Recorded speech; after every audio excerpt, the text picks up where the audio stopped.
ഇന്ന് വിഷുവിന്റെ അന്നത്തെയുള്ള വ്ളോഗാണ്. രാവിലെ ഒരു 4 മണിക്ക് തന്നെ എണീറ്റ് കണിയെല്ലാം കണ്ടേ.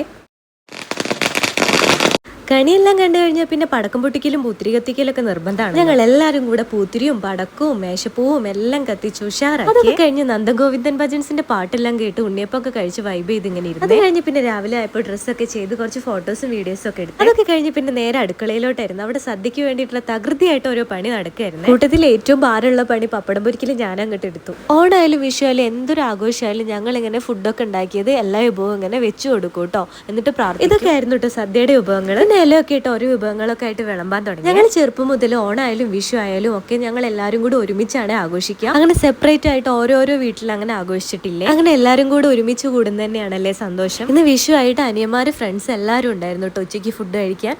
എല്ലാവരും കൂടെ നല്ല രസം. വലിയ ഈ പാക്കാക്കുന്നതൊക്കെ അടുത്തുള്ള വീട്ടിലേക്ക് കൊടുക്കാൻ വേണ്ടിയിട്ടാണ്. അത് കഴിഞ്ഞ് കുട്ടികളൊക്കെ വീണ്ടും തുടങ്ങി പടക്കം പൊട്ടിക്കാൻ. എനിക്ക് പടക്കം പൊട്ടിക്കുന്നത് ഭയങ്കര പേടിയാണ്. പൂത്തിരിയൊക്കെ ഭയങ്കര ഇഷ്ടമാണ്. പിന്നെ ഞങ്ങൾ ഫുഡ് കഴിക്കാനൊക്കെ ഇരുന്ന് അടിപൊളി സദ്യ ആയിരുന്നു. സദ്യക്ക് എല്ലാ വിഭവവും തന്നെ ഉണ്ടായിരുന്നു കേട്ടോ. ഏതാ ഏറ്റവും കൂടുതൽ ഇഷ്ടപ്പെട്ടെന്ന് പോലും പറയാൻ വയ്യ. എല്ലാം നല്ല ടേസ്റ്റ് ആയിരുന്നു. ചോറ് കഴിച്ചു കഴിഞ്ഞാൽ ഇലയിൽ തന്നെ പായസം ഒഴിച്ച് കുടിച്ചാൽ നല്ല ടേസ്റ്റ് ആണ്. എനിക്ക് ഭയങ്കര ഇഷ്ടമാണ് അങ്ങനെ കുടിക്കുന്നത്. ഇനി കുറച്ച് സ്നേഹപ്രകടനമൊക്കെ കാണാം അല്ലേ. ഫുഡ് അങ്ങോട്ടും ഇങ്ങോട്ടൊക്കെ വാരി കൊടുക്കുകയാണ്. ഇതൊക്കെ വീട്ടിൽ എപ്പോഴും ഉണ്ടാവുന്ന ഓരോന്നാണ് കേട്ടോ. ഇതൊക്കെ ഒരു ലവ് ലാംഗ്വേജും കൂടെയാണല്ലോ. ഉച്ചയ്ക്ക് ഫുഡെല്ലാം കഴിഞ്ഞ് പിന്നെ നല്ലൊരു ഉറക്കമൊക്കെ കഴിഞ്ഞു കേട്ടോ. പിന്നെ നൈറ്റ് ആയപ്പോൾ പറയണ്ടല്ലോ വീണ്ടും തുടങ്ങി പടക്കം പൊട്ടിക്കുന്നതും പൂത്തിരി കത്തിക്കുന്നതും എല്ലാം. എല്ലാരും കൂടെ കൂടിയിട്ട് നല്ല വൈബാക്കി കേട്ടോ. പിന്നെ സ്കൈ ഷോട്ടും കൂടെ ഉണ്ടായിരുന്നു. അതോടെ ഇപ്രാവശ്യത്തെ വിഷുവിന്റെ പടക്കം പൊട്ടിക്കുന്നതെല്ലാം അങ്ങ് അവസാനിച്ചു. പിന്നെ ഫുഡെല്ലാം കഴിച്ചു. എല്ലാ പ്രാവശ്യം കഴിഞ്ഞിട്ട് രാവിലെ വാങ്ങാറ്. ഇപ്രാവശ്യം രാത്രിയാണ് വാങ്ങിയത്.